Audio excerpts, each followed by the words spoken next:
이 사람이 누구일까요? 이 사람은 미국 미시시피주에서 흑인 사생아로 태어났습니다. 그리고 6살 때까지 할머니 손에서 자랐습니다. 할머니 손에서 매일 날마다 이 매를 맞고 자랐습니다. 그래서 이 사람은 나도 백인이었으면 좋겠다, 그런 생각을 했습니다. 그 이유는 뭐냐면은 백인은 매를 때리지 않기 때문입니다. 그리고 이제 이 아이는 이제 이 9살 때에 사촌오빠, 19살 먹은 사촌오빠에게 성폭행을 당하게 되었습니다. 그리고 난 다음에 어머니의 이 여자친구, 어머니의 남자친구에게 또 성폭행을 당합니다. 그리고 친척들에게도 성폭행을 당합니다. 이 여자의 가정은 너무너무 불행했습니다. 그래서 이 어머니는 이 파출보로 생활보호 대상자였다고 하는 것입니다. 20살 때는 이 마약을 하기 시작을 했습니다. 여러분, 만약에 이런 사람들의 미래를 우리가 본다게 된다고 한다면 우리는 어떤 생각을 하게 될까요? 아마도 이 여자의 망가진 인생밖에 더 상상할 수 없을 것입니다. 그런데 이 1년에 1,500억 이상의 수입을 올리는 여자, 미국 연예계에서 가장 강력한 브랜드를 가진 여자, 12년간 토크쇼 시청률 1위, 연예인 수입면에서 마이클 잭슨, 스티븐 스틸버그를 제치고 1위, 모든 설문조사에서 이 여자처럼 살고 싶다 하는데 이 여자 1위, 마음먹은 것은 뭐든지 해내고 마는 여자, 타임지 선정 20세기 영향력 있는 인물 100명 중 1명, 뉴스위키즈에서 올해 TV 인물 등등. 이 사람이 누구일까요? 바로 토크쇼의 여왕 오프라 윈프리입니다. 여러분, 한 번은 이 오프라 윈프리가 뉴스쇼를 진행을 하고 있었는데 이 불이 난 화재 현장을 달려갔습니다. 그런데 거기서 울고 있는 아이를 보았습니다. 부모를 잃고 집은 불이 나버리고 그 울고 있는 아이를 보고서는요, 이 뉴스쇼 진행자가 그 자리에서 아이를 놓고 엉엉 울어버리고 말았다고 하는 것입니다. 지금 이거는요, 뉴스입니다. 이거는요, 연출이 아닌 것입니다. 쇼가 아니었었습니다. 그럼에도 불구하고 이 아이의 아픔을 안고 이 아이의 아픔을 알았기 때문에 함께 울어줄 수 있는 그런 사람이었다고 하는 것입니다. 많은 사람들이 오프라 윈프리 쇼를 보고서 거기 자신들이 가지고 있는 스트레스를 해소하고 또 그리고 난 다음에는 어떤 일이 벌어지게 되어집니까? 그러고 난 다음에는요, 이 쇼를 통해서 자신의 문제가 해결된 것 같은 그런 카타르시스를 느끼게 된다는 것입니다. 출연자가 나와가지고 나는 남편에게 폭행을 당했습니다 라고 그렇게 얘기를 하게 되면은 어머 그러냐고, 저도 폭행을 당했던 적이 있었습니다. 어떤 사람이 출연자가 나와가지고 저는 강간을 당했습니다. 그러면은 어떤 말을 하게 되십니까? 그러시냐고, 나도 강간을 당했습니다. 또 어떤 사람이 나와가지고 나는 마약을 했습니다. 그러면은 나도 마약을 한 적이 있다라고 그렇게 얘기를 하는 것입니다. 그러니까 이 출연자들의 마음에 공감을 하게 되고 그리고 그들의 아픔을 그 누구보다도 이해하는 그런 사람이었다고 하는 것입니다. 그렇기 때문에 많은 출연자들이 이 토크쇼에 출연을 하게 되면은 이 오프라 윈프리를 통해서 많은 위로를 받고 치료를 받는 그런 역사가 일어나게 되었다고 하는 것입니다. 여러분, 어떻게 해서 이렇게 오프라 윈프리가 이렇게 많은 사람들을 치료하고 마음속에 있는 카타르시스를 해결해주는 그런 여인이 될 수 있었는가? 그거는요, 그 여자가 어느 누구보다도 가난한 가정에서, 가장 불행한 가정에서 여러 가지 많은 그런 고통을 겪어왔기 때문에 이와 같은 역할을 할 수 있었다고 하는 것입니다. 이 고린도후서는요, 하나님의 이루에서 그 이야기를 시작합니다. 그 이유는 뭐냐? 사도 바울이 이 편지를 쓰기 전에 너무나도 많은 고통을 당했기 때문입니다. 그는 그 고통이 얼마나 컸는지 살 소망이 끊어지고 사형 선고를 받은 줄 알았다고 말을 하고 있습니다. 하지만은 그에게는 이런 고통만 있었던 것이 아닙니다. 그만큼 큰 고통 가운데 있을 때 하나님의 위로도 그에게 그만큼 크게 큰 위로를 받을 수 있었다라고 그렇게 얘기를 하고 있습니다. 여러분, 오늘 우리에게 가장 필요한 것은 위로입니다. 말로만 하는 그런 위로가 아니라 필요에 와닿는 참된 위로가 필요하다고 하는 것입니다.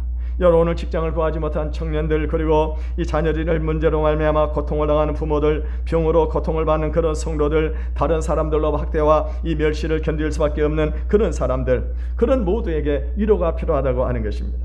여러분, 우리는 오늘 우리 자신의 아픔과 괴로움을 위로할 수 있는 사람을 찾고 있습니다. 그런데 위로해 줄 만한 사람이 우리 눈에 보이지를 않는 것입니다.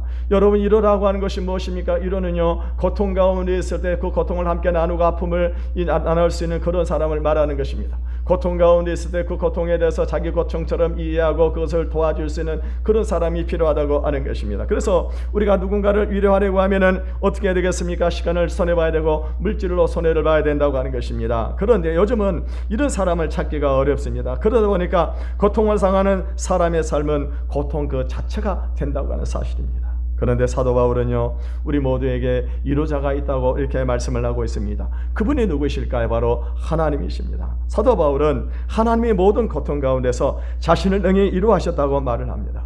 우리는 어떻게 하나님께서 우리가 고통 가운데 있을 때 우리를 위로하시는지 알 수가 없습니다. 왜냐하면 하나님은 우리 눈으로 볼 수 있는 분도 아닌 것입니다. 하나님은 우리에게 돈을 주어서 이렇게 도와주는 그런 분도 아닌 것입니다. 또 하나님은 어떻게 하십니까? 하나님은요, 우리에게 고통을 주는 그런 나쁜 사람을 쫓아내지도 않는다고 하는 것입니다. 그렇다고 한다면 우리가 어떻게 하나님의 위로를 받을 수 있겠냐고 하는 것입니다.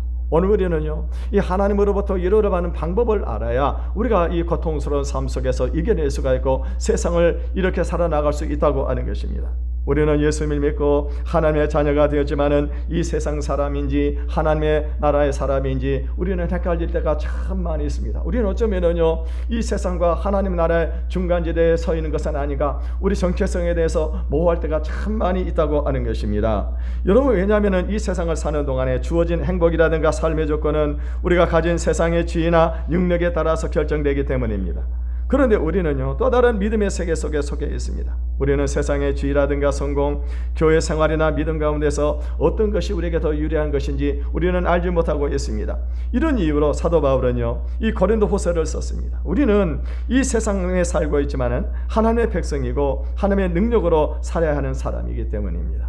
우리 먼저 1절의 말씀을 같이 읽어보겠습니다. 시작.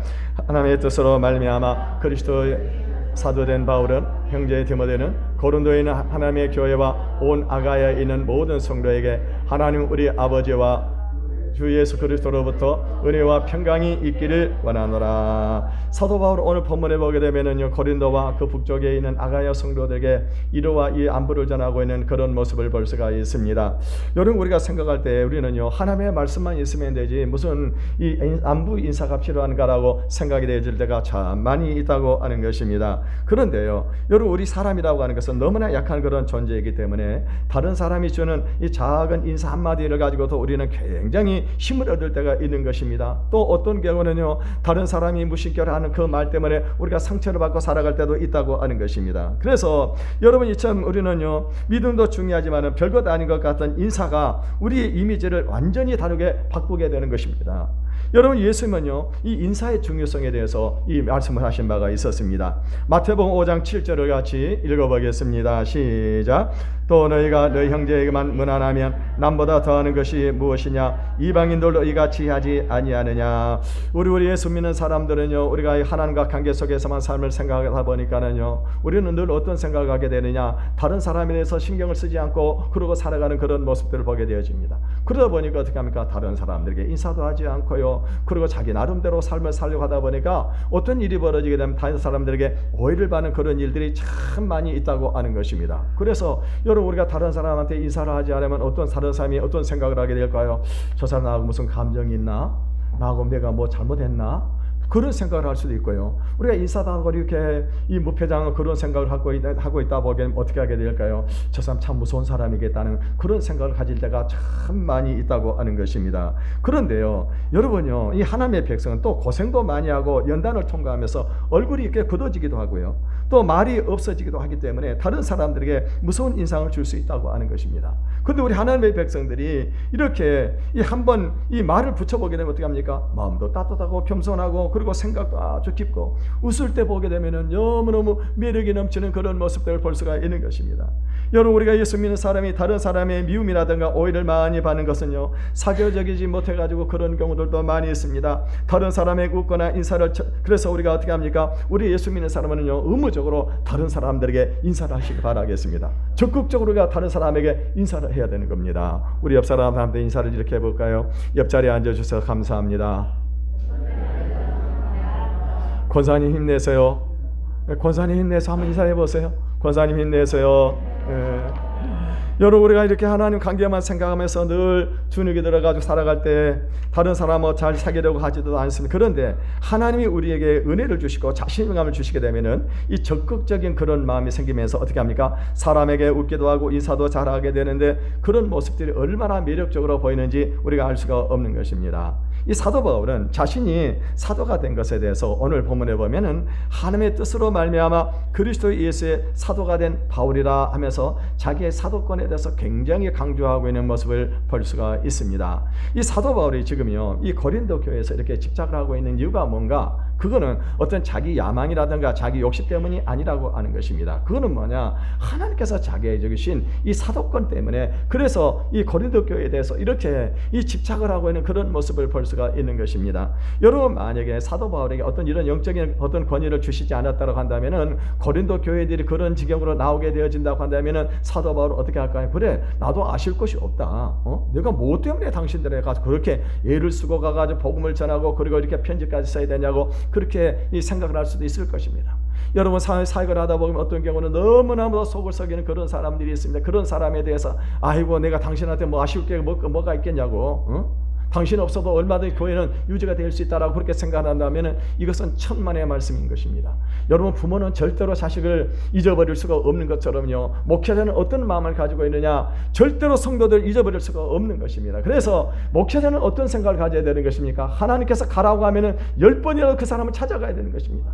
하나님께서 그 사람에게 편지를 쓰라고 하면 10번이라도 편지를 써서 어떻게 해서든 그 사람이 하나님 앞에 돌아올 수 있도록 해야 하는 것이, 그것이 목회자라고 하는 것입니다.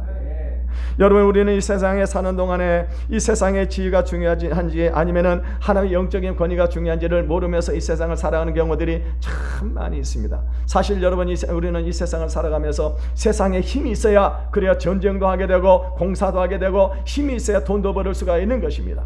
그렇기 때문에 우리는 어떻게 합니까? 영적인 것은 아무 소용이 없다라고 그렇게 생각을 하는 그런 경우들이 얼마나 많이 있는지 모르는 것입니다. 그런데요, 여러분은 이 세상도 살리고 자신도 살리는 것이 바로 하나님의 영적인 권세인 것입니다. 여러분, 아브라함을 보세요. 아브라함은요 가나안 땅에 가게 되어졌는데 당시에 가나안 땅에는요 왕들도 있고 장군들도 있고 부자들도 많이 있었습니다. 그런데 이 역사의 주인공이 누구였느냐? 마치 떠돌이처럼 돌아다니는 이 아브라함이었다고 하는 것입니다. 여러분, 아브라함을 보세요. 아브라함이요 애굽 땅에 내려갔을 때 그 아내를 애굽 왕에게 빼앗겨버리고 말았었습니다. 그런데 이 아브라함에는 영적인 권세가 있었기 때문에 어떻게 했어요? 이 왕에게 빼앗겨서 자기 아내를 찾아오게 되는 것입니다. 가나안 땅에 전쟁이 일어났을 때 아브라함은 어떻게 했습니까? 자기 영적인 권세를 가지고 가나안 땅에 가서 전쟁에서 승리하고 자기 조카와 그리고 소돔의 그 모든 백성들을 다시 데리고 오는 것을 볼 수가 있습니다. 여러분요, 이 아브라함은요 하나님께서 소돔성을 멸망시키려고 하실 때 하나님 앞에 간절히 기도해 가지고 이 소돔성의 멸망을 막았습니다. 그리고 자기 조카 롯과 조카 딸 두 사람을 데리고 그리고 이 소돔성에서 빠져나오고 소돔 이 소알성을 구원해낸 그런 역사를 이뤘다고 하는 것입니다. 여러분요, 야곱을 보세요. 야곱은 형에게 미움을 받아가지고 그래서 어떻게 했습니까? 이 삼촌 라반의 집으로 도망을 갔었습니다. 삼촌 라반은 20년 동안에 야곱을 어떻게 했어요? 공짜로 버려먹었습니다. 그런데도 불구하고 야곱에는 뭐가 있었어요? 야곱은요 하나님의 영적인 권세가 있었습니다. 그러니까는요 20년 후에 이 야곱이 삼촌 집에서 거부가 됩니다. 그리고 이제 도망쳐 오게 되니까 삼촌이 그를 죽이려고 하는 것입니다. 그런데 어떤 일이 벌어지게 됩니까? 하나님께서 꿈에 나타나시고 야곱의 손에 손을 대지 말라고. 여러분, 요셉도 마찬가지 아닙니까? 요셉은 어떤 사람이었었습니까? 형들에게 미움을 받아가지고 애고로 종으로 팔려나갔었습니다. 그리고 감옥에까지 들어가게 되었었습니다. 그런데요, 이 요셉에게는 영적인 권세가 있었습니다. 그래서 이 가나안 땅과 애굽 땅에 흉년이 들었을 때 애굽의 사람들, 가나안 사람들, 자기 가족들을 다 먹여 살리는 그런 사람이 될 수 있었습니다. 여러분, 모세도 보세요. 모세는요 이 애굽의 감독관 한 사람을 쳐 죽이고 그리고 자기의 왕자의 권위를 다 버리고 미디안으로 도망을 갔었습니다. 그런데 광야에서 하나님과 인격적인 만남을 갖고 난 다음에 어떤 일이 벌어지게 되어집니까? 그때 이 지팡이 하나만 들고는요 애굽 땅에 내려가게 되어집니다. 그리고 애굽 땅에 내려가가지고 그 이스라엘 백성들을 해방을 시키는 그런 위대한 지도자가 될 수 있었다고 하는 것입니다. 그러면 여러분요, 오늘 우리에게 중요한 것이 뭐냐? 세상적인 힘이 아닌 것입니다. 세상적인 힘은요 저 작은 영향력밖에 미치지 못하게 되는데 이 영적인 권세는 어떻게 합니까? 이 어마어마한 이 힘을 가지고 있는 것을 믿으시기를 바라겠습니다. 요즘처럼 미래를 알 수 없는 이 세상에서 우리가 필요한 것은 뭐냐? 이 세상적인 지위라든가 그런 이 권위가 아닌 것입니다. 이 영적인 권세가 있어야 되는 거예요. 여러분, 목회자와 하나님의 백성은 이 영적인 권세를 가지고 있어야 죄에 빠지지 않고 침체에 빠지지 않고 전쟁을 막아낼 수가 있는 것입니다. 여러분, 사단 마귀가 요즘 우는 사자같이 삼키자를 들어 찾고 있어요. 여러분, 전쟁이 일어나고 수많은 사람들이 사고로 죽고 자살하는 사람들이 많이 일어나고 있는 이때에 우리가 이 영적인 권세를 가지고 기도하게 되면 어떻게 합니까? 하나님께서요 그런 것들을 막아주시게 되어진다고 하는 것입니다. 우리는요 하나님의 뜻을 붙들어야 이 능력을 받을 수가 있습니다. 이 세상과 하나님 사이에서 양다리를 걸치게 되면 그 능력과 권세를 받을 수가 없는 것입니다. 사도 바울은 이 모든 어려움을 이겨낼 수 있는 것은 하나님의 은혜라고 말씀하고 있습니다. 여러분, 하나님의 은혜는 우리에게 거저 주시는 하나님의 생명의 능력인 것을 믿으시기를 바라겠습니다. 우리는 이 세상에서 숨을 쉬지 않거나 물을 마시지 않고는 한순간도 살아갈 수가 없습니다. 마찬가지로 우리가 하나님의 은혜를 잊지 않으면 우리는 이 세상을 살아나갈 수가 없다고 하는 거예요. 그 은혜를 어떻게 주시느냐? 그것은 우리에게 하나님의 말씀을 통해 가지고 우리에게 은혜를 주시는 것을 믿으시기를 바라겠습니다. 여러분, 우리가 은혜가 끊어지게 되면 그 즉시 사고가 터지고 우울증이라든가 불면증이라든가 암과 같은 사탄의 공격이 시작이 되는 것입니다. 여러분, 하나님의 말씀이 끊어지면은 은혜가 끊어지는 거예요. 여러분, 하나님의 백성에게 은혜가 끊어지게 되면 세상 사람들보다 더 불안하고 더 경팍하고 더 사나워질 수 있습니다. 결국 하나님의 말씀을 받아들이고 그 말씀대로 기도할 때에 은혜가 회복이 되는 것입니다. 이제 사도 바울은요 본격적으로 이 얘기를 시작하는데, 그것은 하나님은 모든 환난 가운데서 우리를 능히 이루하시는 하나님이시라고 말씀을 하고 있습니다. 우리 3절에서 4절을 읽어보겠습니다. 시작.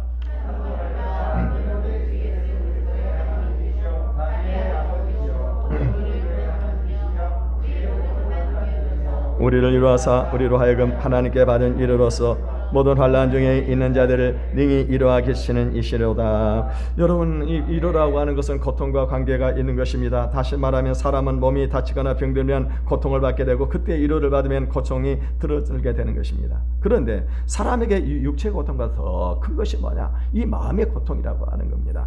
여러분, 우리가 누구에게 말로 다른 사람으로부터 공경을 당하면은 이 상처를 입게 되는데 그것이 오래오래 가게 되는 것이죠. 누구에게 매를 맞아보세요. 그러면 얼마나 그 아픔이 오래오래 가게 되겠냐고 하는 것입니다. 뿐만이 아닙니다. 우리 속에 큰 근심이라든가 걱정이 있게 되면은 그것 때문에 어떻게 합니까? 그 고통이 너무너무 오래 가게 되어진다고 하는 것입니다. 이때 누군가가 이루어 주게 되면은 근심에서 벗어날 수 있지만은 아무도 이루어질 수 없는 그런 사람이 있다고 그런다면은요 이 고통은 계속 지속될 수밖에 없다고 하는 것입니다. 여러분, 우리가 고통받는 사람을 이루어 주려고 하면은요 그 사람과 같이 옆에 있어야 되고 그 사람의 마음을 헤아려 줘야 되는 것입니다. 그리고 그 사람이 고통에서 벗어날 수 있도록 도와줘야 된다고 하는 것입니다. 그런데 이 세상에서 자기 혼자 살기도 바쁘다 보니까 다른 사람의 고통에 관심을 갖는 사람들이 별로 없다고 하는 것입니다. 이 사도 바울은 하나님은 어떤 분이시냐? 자비 하나님이시여 모든 위로의 하나님이시라고 말씀을 하고 있습니다. 다시 말하면 하나님, 우리가 겪는 이 고통이 어떤 고통이든지 위로해 줄 수 있는 그 능력을 가지고 계신 하나님이시라고 말씀을 하고 있습니다. 사실 오늘날 사람들이 고통이 얼마나 다양한지 모르는 것입니다. 여러분, 어떤 사람은 부부 문제로 고통을 당하고, 어떤 사람은 돈 때문에 고통을 당하고, 어떤 사람은 자녀 때문에 고통을 당하는 사람들이 있습니다. 어떤 사람은 이 질병 때문에 고통을 당하기도 하고, 어떤 사람들은요 또 어떻게 합니까? 직장에서 상사로부터 고통을 당하는 그런 사람들이 많이 있습니다. 오늘 본문은 하나님이 우리의 이런 모든 고통을 이루어 주실 수 있는 분이라고 말씀을 하고 있습니다. 하나님 우리에게 도대체 어떻게 해서 우리를 이 고통에서 건져주시고 어떻게 우리에게 위로를 해주실까요? 5절을 읽어보겠습니다. 시작. 그리스도의 고난이 우리에게 넘친 것 같이 우리가 받는 위로도 그리스도로 말미암아 넘치는도다. 오늘 성경에 보니 그리스도의 고난이 우리에게 넘친 것 같이 그랬습니다. 무슨 말입니까? 우리가 당하고 있는 모든 고난은 그리스도와 다 관계가 있는 고난이고, 우리가 당하는 그런 모든 고난은 그리스도와 함께 당하는 그런 고난이고, 어떤 경우는요 그리스도 때문에 당하는 그런 고난도 있다고 하는 것입니다. 그런데 이 고통이 때때로 우리가 감당할 수 있는 범위를 넘어서 버릴 때가 있는 겁니다. 여러분, 만약에 물에 빠진 사람이 그 물이 만약에 자기 코를 넘어버리게 된다고 하면은 그때는 어떻게 될? 꼼짝없이 죽을 수밖에 없을 것입니다. 사도 바울에게 이 고통이 그런 고통이었습니다. 사도 바울의 고통이 얼마나 이 힘에 겨우는지 이제는 꼼짝없이 나는 죽었구나 라고 그렇게 생각을 할 때가 있었습니다. 그런데 그때요 그때 갑자기 그의 손을 잡아주시고 고난의 구덩이에서 번쩍 들러 올려주신 분이 계셔. 그분이 누구였냐? 바로 주님이셨다고 하는 것입니다. 여러분, 이는요, 이런 이 위로를 받게 되면 우리는 어떻게 합니까? 너무 감사하고 그 기쁨을 감당할 수 없을 정도로 그렇게 기쁨이 넘치는 것을 믿으시기를 바라겠습니다. 제가 이렇게 부교육자 시절에 참 힘들 때가 있더라고요. 그래서 정말 사역을 그만둬야 되겠다, 그만해야 되겠다. 그리고 저녁에 이렇게 저희 집사람하고 늘 평상시처럼 교회에 기도하고, 그리고 교회에서 이렇게 잠을 자기 때문에, 그래서 이제 깜깜한 밤중에 이렇게 이 교회를 향해서 걸어가고 있었습니다. 근데 깜깜한 밤중인데 고양이 한 마리가 지나가더라고요. 그래서 고양이를 불러가지고 야옹아 하고 불렀더니, 이 고양이가 지나가다가 딱 옷 가까이 오더니 제 옷을 막 문지르는 거예요. 와가지고요, 꼬리를 착 쳐도 그걸 막 문지르는 겁니다. 고양이는요, 자기가 좋아하는 사람한테 달려가지고 그 좋아한다는 거 표현을 그렇게 하는 겁니다.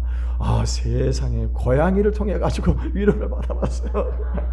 얼마나 그것이 위로가 되는지요. 어떤 경우는 어떤 집사님은요, 저에게 이 명동에 가가지고 양복을 맞춰주면서 비싼 양복을 맞춰주고 위로하는 분도 있었고요. 또 어떤 사람은 또 우리 큰애 대학 등록금을 보태주는 그런 사람도 있었습니다. 이렇게 우리가 이렇게 고통 가운데 있을 때 하나님은 어떻게 하십니까? 이렇게 사람들을 통해서도 위로해 주시고, 또 어떤 경우는 어떻게 합니까? 그런 짐승을 통해서도 위로를 해 주시더라고 하는 것입니다. 여러분, 하나님께서 구체적으로 어떻게 우리를 고통 가운데서 위로를 하실까요? 그것은 먼저 뭐냐면 하나님의 말씀으로 우리를 위로하시는 것을 믿으시기를 바라겠습니다. 여러분, 우리가 주일날 와서 예배를 듣다 보게 되면 설교를 하는데요, 이 설교 말씀이 어떤 말씀으로 들려지게 되십니까? 그게 전부 다 내 얘기로 들려지게 되는 거예요. 하나님은 내 얘기를 지금 하고 계시는 것입니다. 하나님은 나에 대해서 너무너무 잘 알고 계시는 거예요. 그러면서 내가 이 고통 가운데 함께하고 있다고 하는 것을 깨닫게 하시는 것입니다.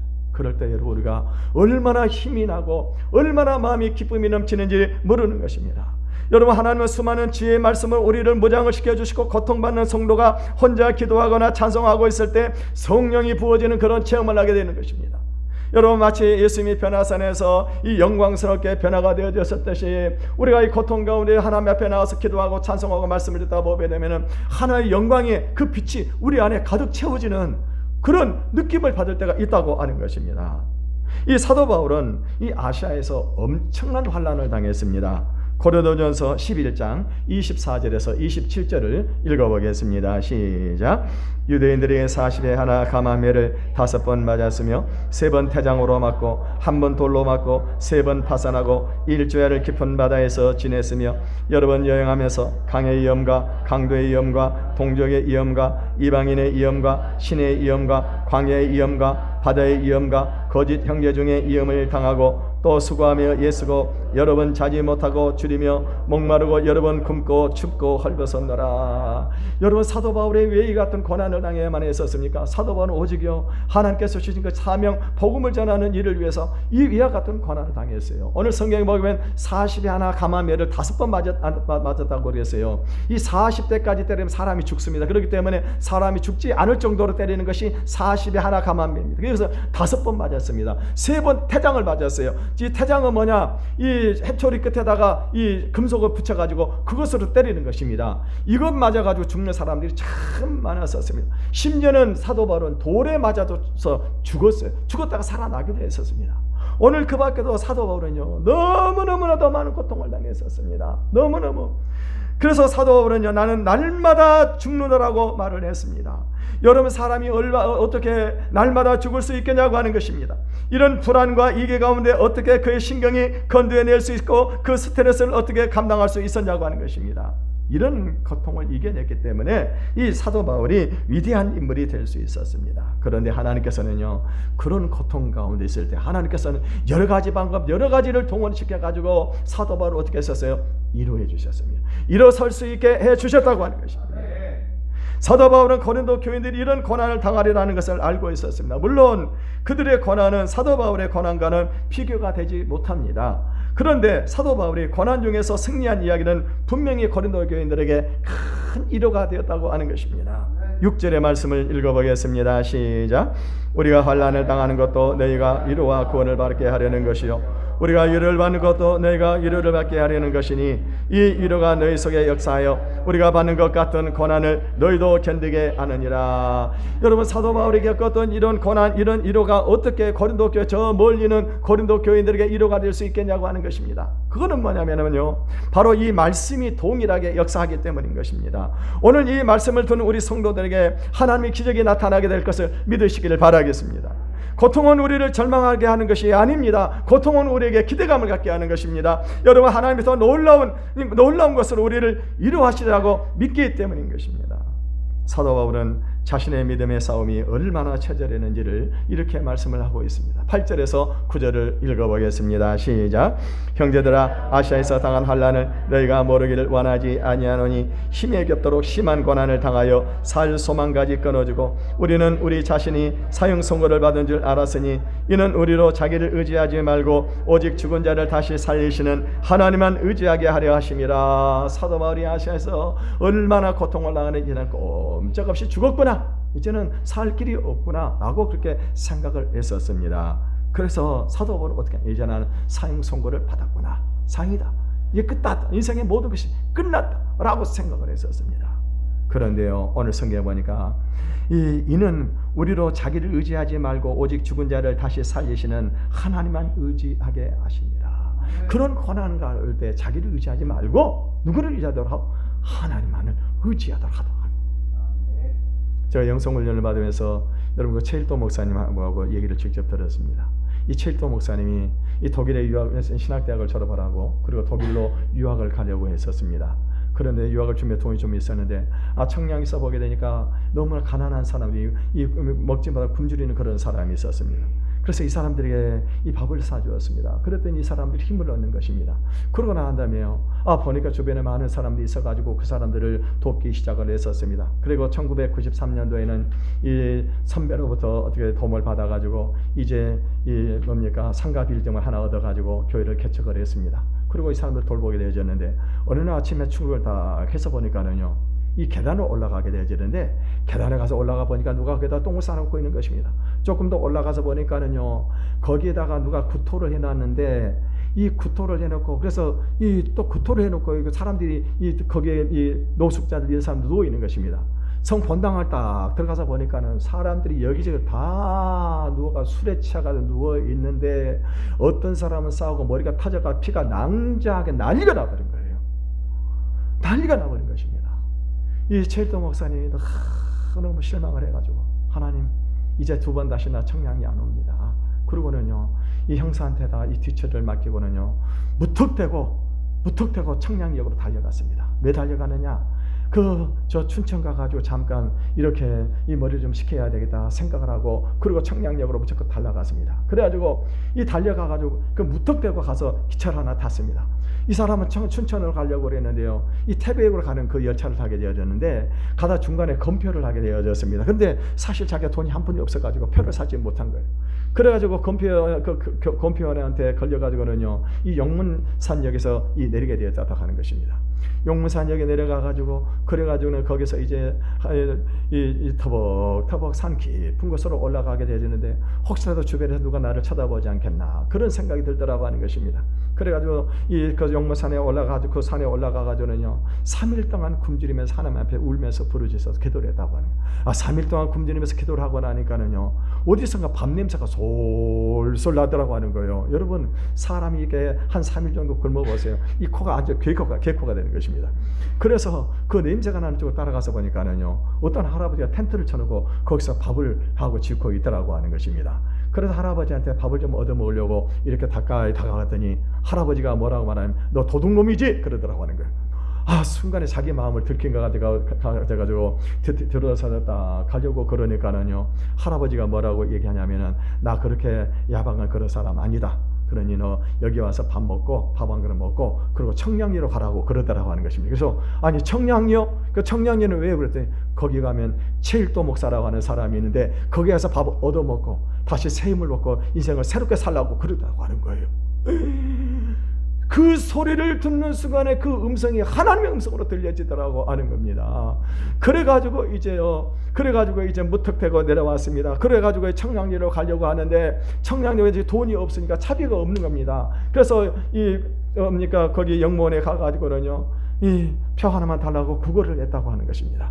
그러더니 영문이 뭐라고 말하냐면은 제일도 목사님이시죠? 그러더라고요.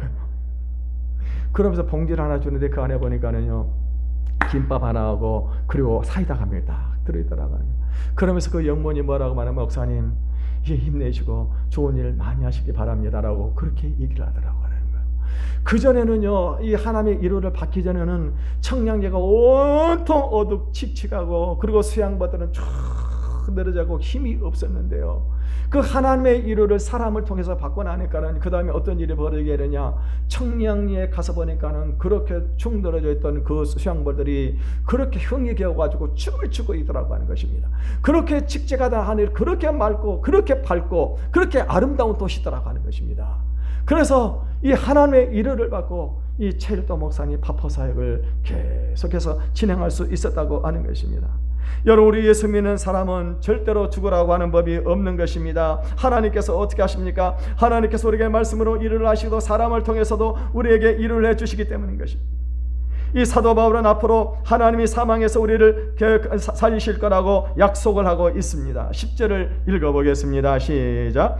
그가 이같이 큰 사망에서 우리를 건지셨고 또 건지실 것이며 이후에도 건지시기를 그에게 바라노라. 사도 바울은요, 이와 같은 고통을 당하고 그리고 그런 죽을 위기를 수없이 넘겼지만은 앞으로 또 그런 고통이 오게 될 거라고 하는 것입니다. 그러나 하나님께서 어떻게 하실까요? 그런 고통에서 능히 자기를 건져내실 거라고, 심지어는 사망에서도 우리를 건져내실 것이라고 그렇게 얘기를 하고 있는 것을 볼 수가 있습니다.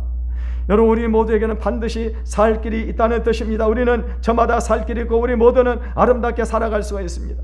우리는 이것을 믿음으로써 절대로 낙심하지 말아야 되는 것입니다. 그토록 사도 바울은요, 우리는요, 고난을 당한 자를 위해서 서로 기도하라고 말씀을 하고 있습니다. 11절을 읽어보겠습니다. 시작. 너희도 우리를 위하여 간구함으로 도우라. 이는 우리가 많은 사람의 기도로 얻은 은사로 말미암아 많은 사람이 우리를 위하여 감사하게 하려 함이나. 여러분, 고난 가운데 있는 그런 사람들이 있을 때 우리가 어떻게 합니까? 이 기도해 주는 것이 얼마나 중요한지 모릅니다. 여러분, 고난 가운데 있는 그 사람을 우리가 기도한다고 하는 것은 그 사람과 같은 마음이라고 하는 거예요. 그럴 때 우리 주변에 내가 고난을 당하고 있을 때 그 기도해주는, 그런 간절히 기도해주는 그런 사람이 있으면 어떻게 합니까? 우리가 힘을 얻을 수 있다고 하는 것입니다. 사랑하는 성도 여러분, 우리가 인생을 살다 보면은요, 여러 가지 고난이 올 때가 참 많이 있습니다. 그럴 때 하나님으로부터 위로를 받으시기를 바라겠습니다. 어떻게 해요? 하나님의 말씀을 통해서 위로를 받으세요. 그리고 우리가 기도하면서 그 고난당하는 그런 사람들을 우리가 또 같이 이루어지게 될 때, 그때 어떻게 될까? 그 사람이 다시 일어서게 되고 아름다운 세상을 만들어가게 될 것입니다. 우리 이 시간에 한번 찬양을 부르고 기도하는 시간을 갖겠습니다.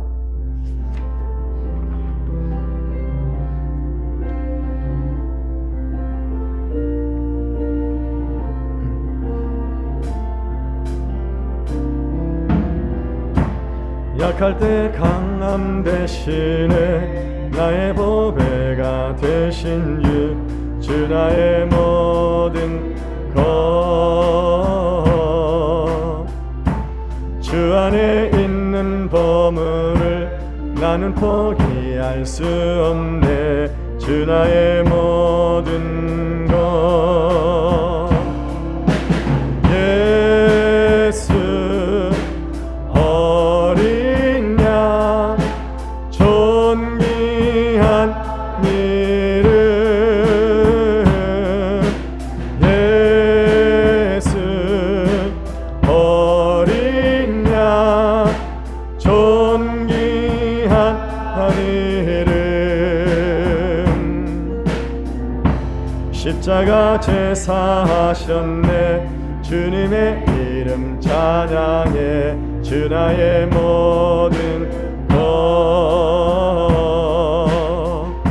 쓰러진 나를 세우고 나의 빈잔을 채우네. 주 나의 모든 것. 우리 두 손을 들고 예수 어린 양